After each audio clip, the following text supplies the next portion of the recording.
नमस्कार, स्वागत है आप सभी का पावर ब्रेकफास्ट में। आपके साथ मैं हूं नेहा आनंद। आइए देख लेते हैं कि अंतर्राष्ट्रीय बाजारों से हमारे मार्केट्स के लिए आज किस प्रकार के संकेत हैं। तो ट्यूसडे मॉर्निंग हम देख रहे हैं शांत सपाट शुरुआत हमने गिफ्ट निफ्टी की होते हुए देखी है, जो इस समय 19,665 के नीचे ट्रेड करता हुआ नजर आ रहा है। डाउ फ्यूचर्स 40 अंक कमजोर है। नास्डैक फ्यूचर्स की बात करें तकरीबन उतने ही पॉइंट्स की कमजोरी यहां पर नजर आ रही है। एशियन मार्केट्स में हम देख रहे हैं फिर भी थोड़ा सा फ्लैटिश टू पॉजिटिव ट्रेड होता दिख रहा है। जापानीज मार्केट निके 125 अंक मजबूत है और बाकी जितने मार्केट्स खुले हैं उनमें दायरे का ट्रेड होता हुआ नजर आ रहा है। कमोडिटी स्पेस में कच्चे तेल में थोड़ी राहत की बात है क्योंकि ऊपरी स्तरों से फिसलता देखा है, वरना सोना चांदी यहां पर प्रेशर में है और एक दायरे का छोटा सा ट्रेड ही होता हुआ नजर आ रहा है। क्या कुछ हुआ है इंटरनेशनल मार्केट्स में, इक्विटी और कमोडिटी स्पेस में, कौन कौन से महत्वपूर्ण ट्रिगर्स हैं, सब पर बात करने के लिए मेरे सहयोगी दीप इस वक्त मेरे साथ स्टूडियो में जुड़ चुके हैं। दीप, मॉर्निंग। शानदार स्ट्रेंथ तो हमने डाउ में बनते हुए देखी, लेकिन ओवरऑल मार्केट्स में मूड मिजाज कैसा रहा है और कहां कहां नजर रख रही है? अच्छा रिबाउंड आपको आते हुए दिख रहा है। हमारे भारतीय बाजार तो 2 दिन से संभल भी गए थे, फ्राइडे को भी अच्छे रहे थे, कल भी ठीक ठाक सेशन था। ग्लोबली भी थोड़ा बाजार का मूड आपको अब सुधरते हुए दिख रहा है। जो पिछले हफ्ते का सरप्राइज यूएस डाउनग्रेड आ गया था, उसके बाद जो तेजी पर ब्रेक लगा था, थोड़ा बाजार करेक्शन के मूड में आ गए थे, वहां से आप रिकवरी आते हुए देख रहे हैं और कल का सेशन काफी मजबूत रहा। ग्लोबल मार्केट्स भी आज अच्छे में दिख रहे हैं। चीन का ट्रेड डेटा आने वाला है तो उस पर सबकी नजर है। कल हमने देखा डाउ पर करीब 400 अंकों की आपको बढ़िया तेजी बनती हुई दिखी है। 3 दिन की गिरावट को डाउ पर ब्रेक लगते हुए दिखा है। नास्डैक और एसएनपी की 4 दिन की गिरावट पर आपको ब्रेक लगते हुए दिखा है। तो ये जो 400 अंकों का उछाल था ये डाउ में काफी अच्छा रहा। 1.25% उछलकर दिन की ऊंचाई पर आपको डाउ बंद होते हुए दिखा। वहीं हमने देखा एसएनपी, नास्डैक, रसल 2000 ज्यादातर सेक्टर्स में कल आपने अच्छी खरीदारी आती हुई देखिए। विक्स भी इनका करीब 7.5% नीचे गिरकर आया है। 10 साल की बॉन्ड डील ये 4% के ऊपर अभी स्थिर बनी हुई है, बट बॉन्ड मार्केट को कल बाजार ने थोड़ा इग्नोर किया है।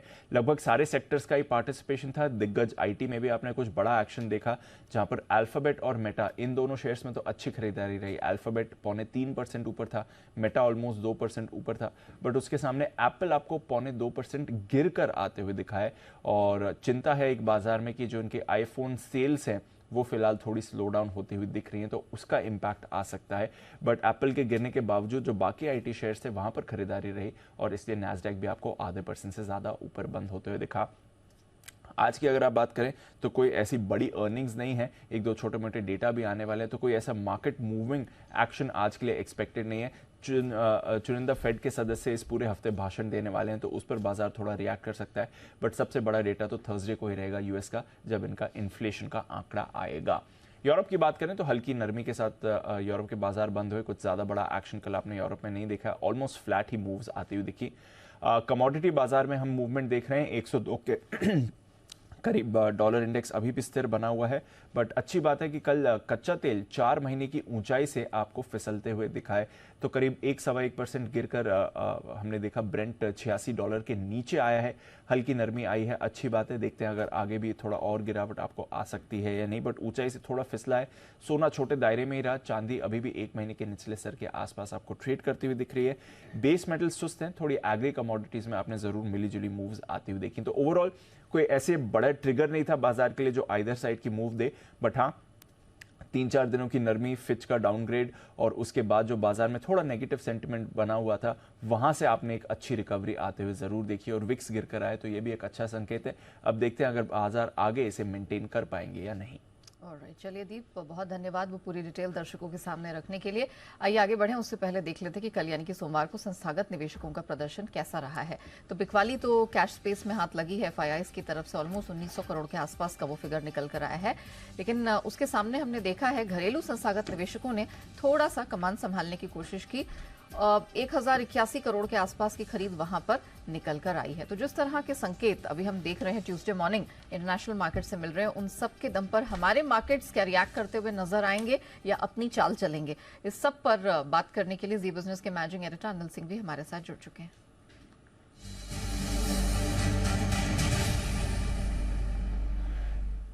सर मॉर्निंग, जिस तरह का प्रदर्शन हमारे मार्केट्स में कल दिखा और जैसा प्रदर्शन डाउ का रहा है, सर इन सब के मद्देनजर आज हमें क्या रणनीति में बदलाव करना है? निफ्टी बैंक निफ्टी कैसे ट्रेड करे सर? Good morning Neha. देखिए रणनीति में थोड़ा सा बदलाव करना है। वो बदलाव ये है कि लाल निशान में खुलने के लिए तैयार है गिफ्ट निफ्टी और थोड़ा कमजोरी के संकेत दे रहा है। और कमजोर शुरुआत पर हमें तुरंत ही खरीदारी करनी है। और आज अगर जितना नीचे खुले उतना जल्दी और उतना ज्यादा खरीदने का आपका रुझान होना चाहिए। और एक चीज मैं बताऊं आपको कि 100 पॉइंट की रेंज है, आपको लगेगा रेंज में थोड़ी सी ज्यादा दे रहा हूँ, लेकिन इसलिए दे रहा हूँ कि 100 पॉइंट की रेंज में मल्टीपल सपोर्ट और बार बार लगातार खरीदारी आपको नजर आ रही है। तो इसलिए इस रेंज में किसी भी जगह जहां आपको कंफर्टेबल लगे वहां पर खरीदारी कीजिए। और वो रेंज है 19,435 से 19,535 की। 2-3 टुकड़ों में खरीद सकते हैं चाहे तो, और उन लोग 19,535 के आसपास से ही शुरुआत कर सकते हैं। तो जितना नीचे खुले लाल निशान में दिखे आपको खरीदारी का मौका बनेगा। बाय ऑन डिप्स की रणनीति आज रखनी चाहिए। और पिछले 2 ट्रेडिंग सेशन से बाजार वापस से रिकवर करने की और अच्छा बढ़ने की संकेत भी दे रहा है। अब क्यों ऐसा लग रहा है? एक तो ये कि ग्लोबल सपोर्ट बहुत ही बढ़िया है, 400 पॉइंट का उछाल दाव में किसी भी लिहाज से कम नहीं है और कॉन्फिडेंस बढ़ाने वाला है। दूसरा, हमारे अपने बाजार भी पहले से थोड़े से बेहतर होते हुए दिख रहे हैं, तो ये दूसरा संकेत है। तीसरी चीज है कि एफआईएस की तरफ से कैश मार्केट में बिकवाली का आंकड़ा जरूर आपको दिख रहा होगा 1900 करोड़ का, लेकिन सामने 1400 करोड़ के आसपास की वायदा कारोबार में खरीदारी भी की, तो आपसे उतने बुरे नहीं। और लोकल फंड ने भी थोड़ी 1000 करोड़ से ज्यादा की खरीदारी की है। तो ओवरऑल फ्लोज के लिहाज से भी हम ठीक है। तो मुझे लगता है कि खरीदारी का मौका बन सकता है। और ऊपरी स्तरों पर जो लेवल्स आपके लिए इम्पोर्टेंट है वो है 19,650 से 19,750 की रेंज है, जहां पर निफ्टी जाने की कोशिश कर सकता है। वो हायर लेवल से जहां पर आपको प्रॉफिट बुकिंग करनी चाहिए। जहां तक बैंक निफ्टी का सवाल है, 44,525, 44,725 के 200 पॉइंट की रेंज मजबूत सपोर्ट है बैंक निफ्टी के लिए। और ऊपरी स्तरों पर 45,000, 45,175 ये हल्की फुल्की रुकावट की जगह है, जहां पर प्रॉफिट बुकिंग आने की संभावना है। तो इन लेवल्स को ध्यान में रखते हुए बाय ऑन डिप्स की स्ट्रेटेजी रखें और अच्छे लेवल पर ऊपर में हल्की फुल्की प्रॉफिट बुकिंग भी करते रहे, और वापस जो नीचे में डिप्स मिले उसमें खरीदारी कर लें। जी, वैलिड पॉइंट सर, धन्यवाद हमारे दर्शकों को दिशा देने के लिए। तो क्लियरली सर का जो संदेश है वो यही है कि आज आपको दोनों तरफ के मौके मिलेंगे। सपोर्ट रेंज के पास, डिप्स के पास आपको खरीदारी करनी है 19,435 से 535। निफ्टी में ये आज सहारा देने वाली बैंड होगी। अपर बैंड 19,650 से 750 तक स्ट्रेच होती हुई दिख रही है। यहां पर अच्छे लेवल्स पर आपको प्रॉफिट बुकिंग से भी चूकना नहीं चाहिए। बैंक निफ्टी सिमिलरली 44,525 से 725 ये सहारा देने वाली बैंड होगी। और अपर बैंड स्ट्रेच होती दिख रही है 45,000 से 45,175 तक। आइए अब जान लेते हैं कि खबरों के दम पर किन स्टॉक सेक्टर्स में दिखेगा एक्शन। जो कंपनीज अपने जून तिमाही के नंबर्स जारी कर रही हैं, अब तक कैसे नंबर्स आए हैं और कौन से नंबर्स आने वाले हैं, पूरी डिटेल है अरमान के पास। अरमान, मॉर्निंग। पहले तो बताइए कि कल बाजार बंद होने के बाद कौन कौन से नंबर्स आए हैं, कैसे रहे हैं? जी, गुड मॉर्निंग। कई सारे नतीजे आते हुए दिखे हैं, जिसमें सबसे पहले अगर आप बात करें तो गोदरेज कंज्यूमर प्रोडक्ट्स, यहाँ पर हमारा जो अनुमान था उससे कमज़ोर नतीजे आए हैं। आय लगभग 10% बढ़ी है। मार्जिन जो है वो 16.7% से बढ़कर 18.6% पर आते हुए दिखे, पर अगर अब जो अनुमान था वो 20% के आसपास का था। टाटा केमिकल्स की अगर आप यहाँ पर बात करें तो आपको मिक्स सेट ऑफ नतीजे दिख रहे हैं। आय लगभग 5.5% बढ़कर आई है। मार्जिन 25.4% से कम होकर 24.7% आते हुए दिखे, पर जो हमारा अनुमान था वो 22% के आसपास का था। उसी के साथ साथ अगर आप बात करें टोरेंट फार्मा की, तो वहाँ पर इनलाइन नतीजे आते हुए दिखे हैं। आय 10% बढ़कर आई है। मार्जिन जो हैं वो लगभग 30.3% से बढ़कर 30.5% के आसपास आते हुए दिखे हैं। और मुनाफे में भी आपको 7% के आसपास का उछाल दिखेगा। ऑन मोबाइल ग्लोबल आय लगभग फ्लैट रही है, 1% के आसपास, 1.5% के आसपास बढ़कर आई है। मार्जिन में इंप्रूवमेंट है, 5.9% से इंप्रूव होकर मार्जिन 10% पे 8% पर आते हुए दिखे हैं। और मुनाफा जो देखेंगे वो 4 करोड़ से बढ़कर 10 करोड़ पर आता हुआ दिखा है। ग्लैंड फार्मा आय यहाँ पर 41% बढ़कर आई है। मार्जिन्स कम होकर आते हुए दिखे हैं, 31.5% से गिरकर 24.3% के आसपास आते हुए दिखे हैं। सुबह के नतीजे देखें तो यहाँ पर आय लगभग 61% के आसपास बढ़कर आई है। मार्जिन जो हैं वो 12.9% से कम होकर 7% के आसपास आते हुए दिखे हैं। और अंत में पीबी फिनटेक की बात करें तो इनका जो घाटा है वो कम होता हुआ दिखा है। आय में तो 20% के आसपास की बढ़त है, और जो घाटा पहले 204 करोड़ का था वो अब कम होकर अगर आप देखें तो 12 करोड़ का आता हुआ दिखा है। हालांकि अदर इनकम जो है वो 47 करोड़ से बढ़कर 91 करोड़ पर आ गई है। चलिए, तो जितने कंपनीज ने कल नंबर्स जारी किए हैं ये तो उनकी एनालिसिस रही, और मार्केट ऑफ कोर्स आज खुलने के बाद यहाँ रिएक्ट जरूर करेंगे। लेकिन अरमान, आज कौन कौन से नंबर्स आने हैं एफएनओ में या दूसरे स्पेसेस में, और ट्रिगर्स कौन से रहेंगे जहां ध्यान देना है, खबरों के दम पर कहाँ एक्शन रहेगा, जरा बताइए। बिल्कुल, आज भी नतीजे हैं। नतीजों में अगर आप बात करें, निफ्टी में कोल इंडिया, हिंडाल्को, अडानी पोर्ट्स के नतीजे आते हुए दिखेंगे। एफएनओ में चंबल फर्टिलाइजर्स हैं, आरती इंडस्ट्रीज़ हैं और सीमेंट्स है, जिनके नतीजे आपको आते हुए दिखेंगे। आरबीआई की एमपीसी की मीटिंग जो है वो आज से शुरू हो जाएगी, 10 अगस्त तक चलेगी। जय भारत मारुति यहाँ पर बोर्ड बैठक में नतीजों के साथ साथ शेयर विभाजन पर विचार किया जाएगा। टलब्रज ऑटोमोटिव यहाँ पर भी नतीजों के साथ साथ शेयर विभाजन पर विचार किया जाएगा। मारुति सुजुकी यहाँ पर सुजुकी मोटर के गुजरात प्लांट के अधिग्रहण पूरा करने की तारीख पर जो है बोर्ड बैठक है। पिरामल फार्मा यहाँ पर राइट इश्यू खुल जाएगा। टीसीएनएस क्लोथिंग इनका ओपन ऑफर जो है वो ओपन हो जाएगा। आसियाना हाउसिंग की बात करें तो इनका बायबैक जो है वो खत्म हो जाएगा। एनआईआईटी लर्निंग सिस्टम्स वो आज से लिस्ट हो जाएगा, ये डीमर्ज हुआ था एनआईआईटी लिमिटेड से। एक्सडेटे पावर ग्रिड कॉर्प में जिसमें फाइनल डिविडेंड है 4.75 का। आईपीओ अपडेट के हिसाब से कॉनकॉर्ड बायोटेक जिसका आज जो है आखिरी दिन है, अभी तक आप ओवरऑल सब्सक्रिप्शन देखें तो 2.7 टाइम्स बढ़ चुका है, जिसमें रिटेल का हिस्सा लगभग 2 गुने से ज़्यादा बढ़ चुका है, एनआई का हिस्सा लगभग 5 गुना से ज़्यादा, और क्यूआईबी अगर आप देखें तो 1.6 टाइम्स बढ़ चुका है। एसबीएफसी फाइनेंस की बात करें तो यहाँ पर ओवरऑल सब्सक्रिप्शन इसको कुल खत्म हो चुका है, और अगर आप देखें तो बढ़िया सब्सक्रिप्शन इसको मिलता हुआ दिखा है, लगभग 74 टाइम्स के आसपास भरकर जो है बंद हुआ है, जिसमें रिटेल का हिस्सा लगभग 12 गुना के आसपास, क्यूआईबी का हिस्सा 203 गुना के आसपास जो है बढ़ता हुआ दिखा है। जनरल इंश्योरेंस अपडेट्स आए हैं, जिसमें आप अगर आप बात करें जनरल इंश्योरेंस प्रीमियम की तो आईसीआईसीआई लोम्बार्ड में लगभग 22% के आसपास की ग्रोथ दिखेगी आपको। एसबीआई जनरल इंश्योरेंस की बात करें तो वहाँ पर 61% के आसपास की दिखेगी। स्टार हेल्थ वहाँ पर 17% के आसपास की आपको ग्रोथ दिखेगी। खबरों में पेटीएम पर आप ध्यान रखना है, क्योंकि पेटीएम पेमेंट सर्विसेज के स्टैट्यूटरी ऑडिटर ने जो है इस्तीफा देते हुए दिखे हैं। जो पीडब्ल्यूसी है उनका इस्तीफा ऑडिटर्स ने कोई चिंता नहीं जताई है, ये इस्तीफा पर वो देते हुए दिखे हैं। HDFC bank FTSE emerging all cap index में बैंक का वेटेज जो है वो बढ़ेगा, और सितंबर, दिसंबर और मार्च के इंडेक्स रिव्यू में जो है वेटेज बढ़ाया जाएगा। बीएमएल यहाँ पर बेंगलुरु मेट्रो रेल कॉरपोरेशन से कंपनी को लगभग 3180 करोड़ के ऑर्डर के लिए जो है एलओए मिलता हुआ दिखा है।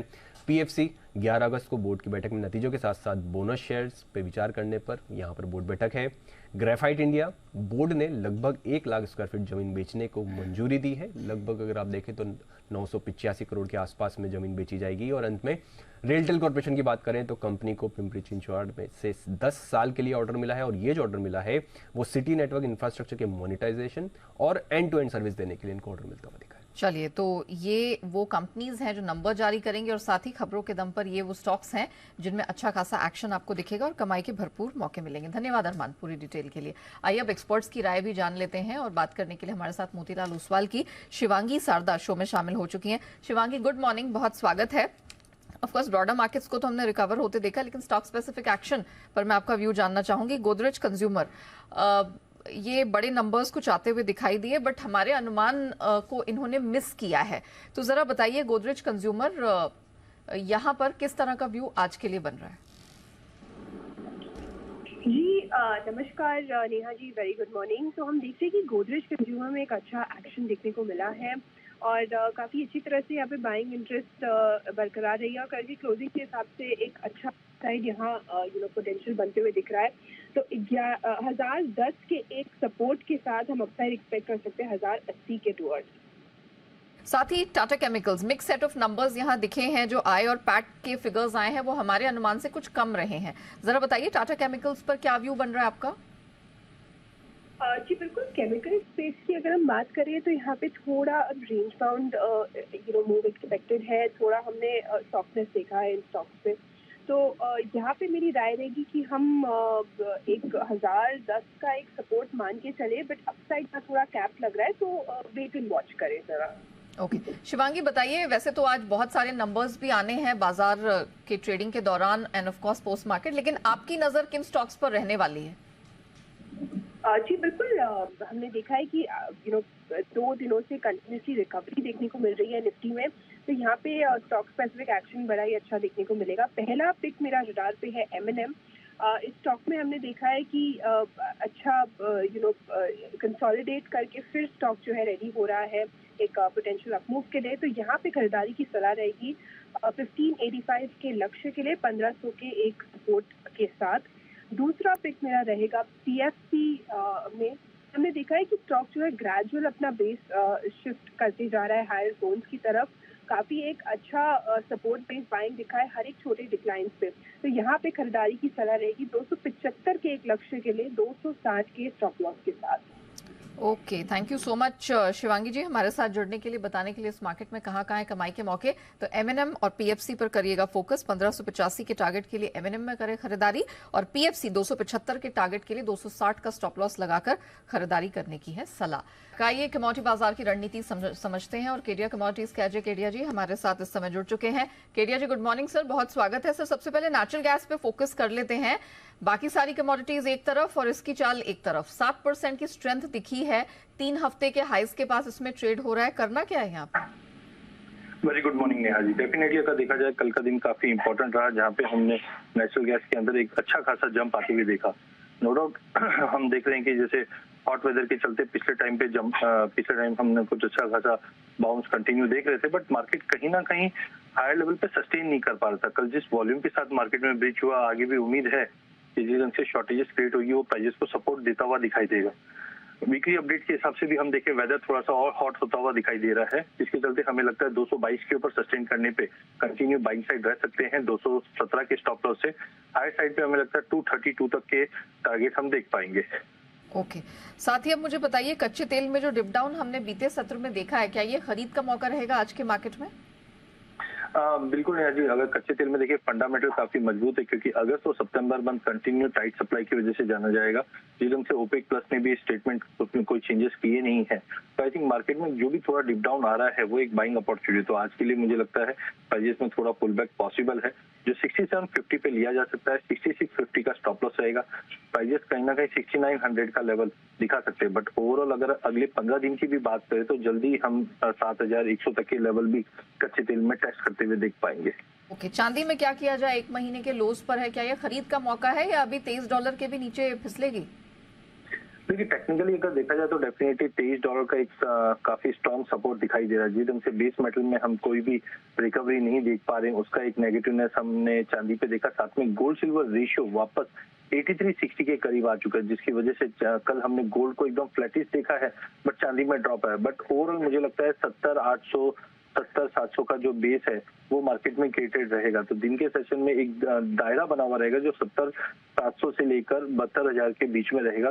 तो वेट एंड वॉच रखना चाहिए, कोई फ्रेश पोजीशन नहीं बनानी चाहिए। ओके, तो एक दायरे का ट्रेड यहाँ पर देखने को मिलेगा। बेस मेटल्स में क्या किया जाए? फिर से सुस्ती है, पिछले हफ्ते की या रादर पिछले महीने की जो भी स्ट्रेंथ थी वो पूरी तरह से गवा दी है। बेस मेटल्स में आज क्या करें? बिल्कुल है जी, मार्केट में बार में एक्सपेक्टेशंस बने हुए स्टिमुलस को लेकर या आउटपुट को लेकर, बट मार्केट सस्टेन नहीं कर पा रहा कहीं पे भी। आई थिंक मार्केट एक दायरे में कंसोलिडेट करता हुआ दिखाई दे रहा है। ओवरऑल शॉर्ट की सलाह नहीं रहेगी। 735 के करीब कॉपर को लेकर चलिए। 732 के स्टॉप लॉस से 742 तक के टारगेट रहेंगे कॉपर में। वहीं जिंक के अंदर भी मल्टीपल ऑफ टाइम हमने देखा 221 का एक अच्छा बेस बन चुका है। आई थिंक 121.50 के ड्रॉप पे लेके चलिए। 220 के स्टॉप लॉस से 227 तक के टारगेट देखने में मिल सकते हैं। तो आप कह रहे हैं कि 221.50 का की खरीदारी, 220 का स्टॉप लॉस, 227 का टारगेट आपने कहा? बिल्कुल बिल्कुल। ओके, चलिए, थैंक यू सो मच हमारे साथ जुड़ने के लिए और रणनीति देने के लिए। आइए अब बढ़ते हैं आगे FIR यानी FI इन्वेस्टमेंट रिपोर्ट्स की तरफ।